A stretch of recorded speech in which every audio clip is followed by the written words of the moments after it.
There's a moment in every American spring when optimism rises faster than the temperature. The trees along the Blue Ridge Mountains shed their sleepy gray and burst into reckless greens.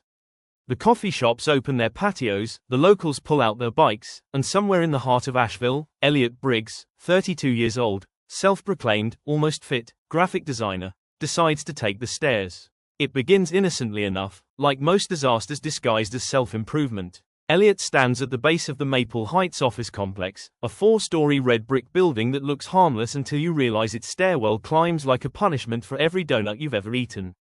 He adjusts his hoodie, tightens his running shoes, and mutters the sort of things people only say when there's no one around to witness the coming humiliation. 4 floors. No big deal. I've climbed taller things. Emotional mountains. Existential crises. Above him, the stairs twist upward like a smug serpent, metal railings gleaming in the soft morning light. The air smells of freshly cut grass and roasted coffee drifting from Betty's Brew Cafe across the street, where a group of retirees watch the world pass from behind steaming mugs. Asheville's rhythm hums in the background, early traffic, someone's golden retriever barking, the faint whoosh of a mountain breeze flirting with the new leaves. Elliot isn't new to failure, but he's new to documenting it. That's why he's holding his phone on selfie mode. Day 1 of taking the stairs, he narrates with mock bravado. The elevator's broken, or so I'm pretending. Let's call this cardio or a midlife crisis disguised as self-care. He starts climbing. Floor 1 goes smoothly, mostly because he's still fueled by optimism and caffeine. His sneakers squeak against the concrete. Sunlight filters through narrow windows, slicing the space into strips of golden determination. Then comes floor 2. His breath starts to sound like a haunted vacuum cleaner. He pauses, leans on the railing, and makes eye contact with Linda Perkins, the 60-year-old HR manager known for bringing kale chips to meetings. "Everything okay, Elliot?" she asks, carrying a reusable grocery bag full of salad and moral superiority. "Just embracing the struggle," he pants. She nods approvingly. Stairs build character. "Yeah," he mutters, and destroy knees. By floor 3, the smell of fresh paint mingles with regret. His phone vibrates. Text from Sophie Nguyen, his co-worker and reigning queen of sarcasm. "Sophie, are you dead yet?" Elliot, "Halfway to heaven." "Sophie, you're only on the 3rd floor." Elliot, "Exactly." At floor 4, he stops to film a victory clip for his social media challenge, complete with a triumphant pose and dramatic soundtrack overlay. It gets 12 likes in 5 minutes, mostly from people who think he's joking. The problem is, he's not. Because in Elliot's mind, the stairs aren't just stairs. They're a metaphor for his life since moving to Asheville a year ago. Uphill, sweaty, occasionally humiliating, but strangely rewarding when you finally stop whining long enough to notice the view.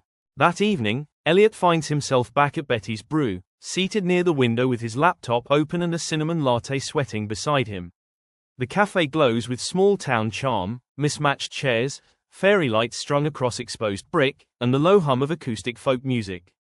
Locals chat about everything from hiking trails to local politics to whose goat escaped last week again. Elliot types half-heartedly on his design project, a logo for a startup that sells eco-friendly yoga mats, and keeps getting distracted by the steady tick of the cafe's wall clock.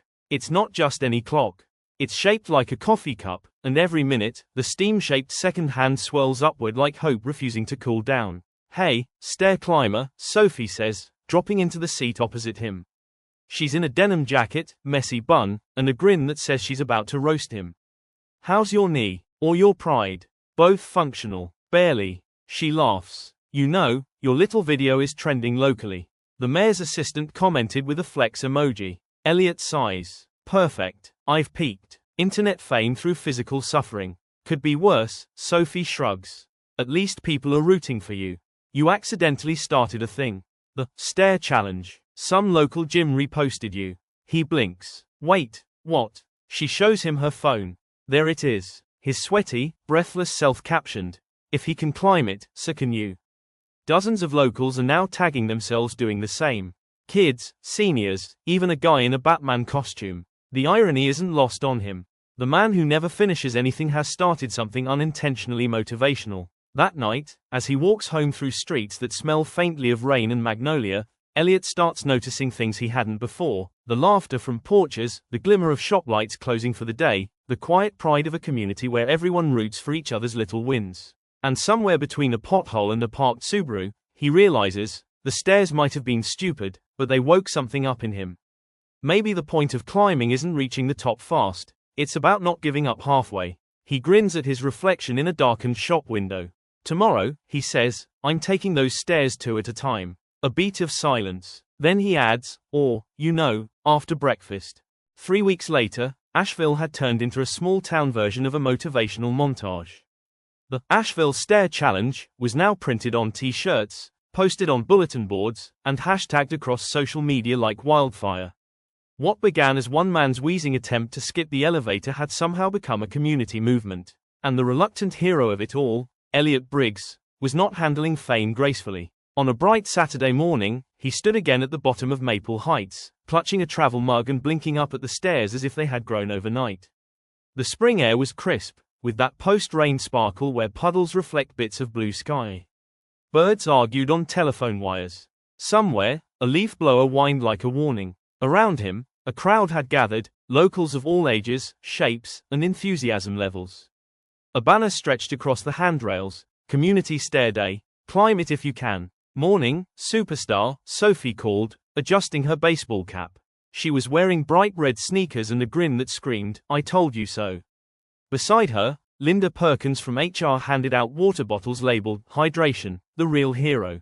Don't call me that, Elliot said, sipping coffee like it was courage. I just wanted better cardio, not a public event sponsored by granola. Linda smirked. You inspired people, Elliot. Even Mr. Coleman signed up. He turned, and nearly dropped his cup. Mr. Coleman, the 78-year-old owner of the local hardware store, stood proudly in sweatpants and a headband that read, Stair Slayer. His wife, Martha, filmed him with a tablet the size of a cutting board. I've been warming up since 1979, Mr. Coleman declared. Today's the day. Elliot blinked. Sir, maybe. Don't patronize me, son. I built this town's first ramp. I can handle a few steps. The laughter from the crowd echoed off the building, blending with the smell of morning pastries from Betty's Brew across the street. The sky was postcard perfect, crisp blue, dotted with clouds shaped like lazy dreams. Someone handed Elliot a microphone. Speech time. Wait, what? No one said there'd be a speech. Too late. A chant had started. Speech, speech, speech. Elliot looked out at the crowd, teenagers holding iced lattes, parents juggling toddlers, seniors leaning on canes but grinning like they were 20 again. There was something disarmingly American about it all. Ordinary people gathering for something absurd but heartfelt. He raised the mic and exhaled. Hi, I'm Elliot. You probably know me as the guy who almost died on the 3rd floor 3 weeks ago. Laughter rippled through the crowd. I didn't mean to start anything inspirational, he continued, but if there's one thing I've learned from climbing these stairs, it's that no one looks cool doing it. You wheeze, you sweat, and sometimes you stop halfway wondering if you left the oven on. But when you keep going, even when it's ridiculous, that's where the good stuff happens.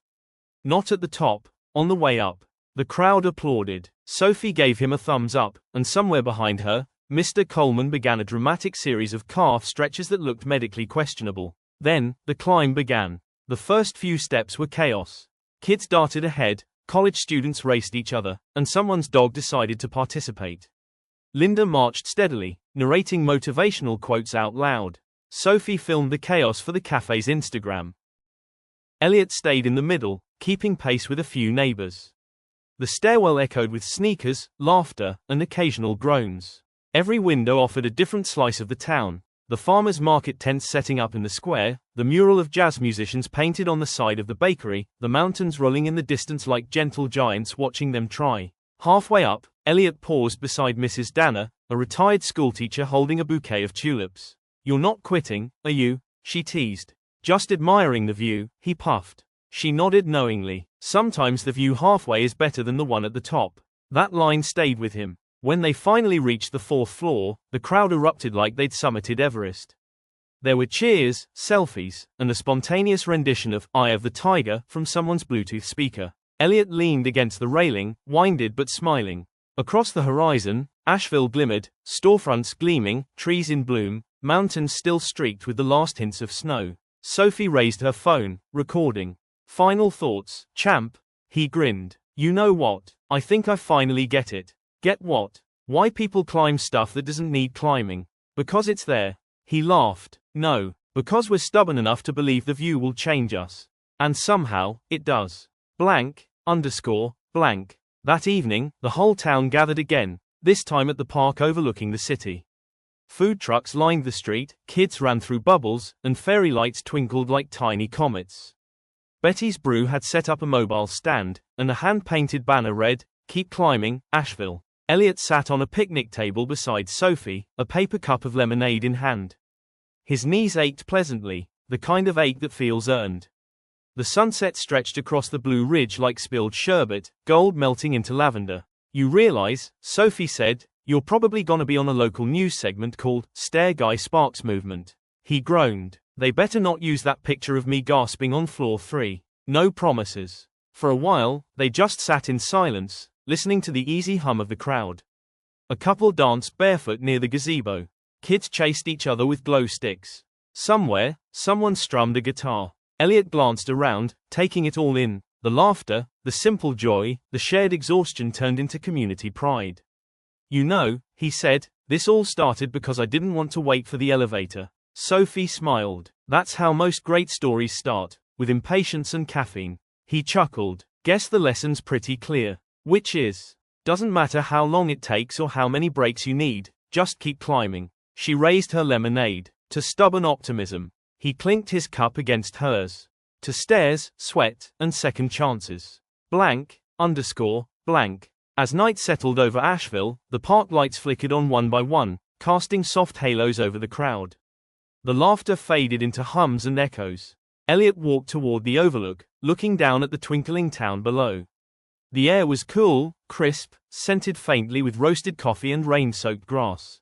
He took out his phone, opened the selfie camera, and smiled, not the goofy kind, but the quiet, content kind that comes after a long climb. "Day 21, he said softly. "Still climbing, but this time, I'm not alone." He ended the recording, pocketed his phone, and looked at the darkening horizon, where the last strip of sunlight still lingered like a promise. Then, with a laugh, he muttered, "Tomorrow, maybe the elevator. But only one floor." Daily happiness and motivation is hitting in. Like and subscribe.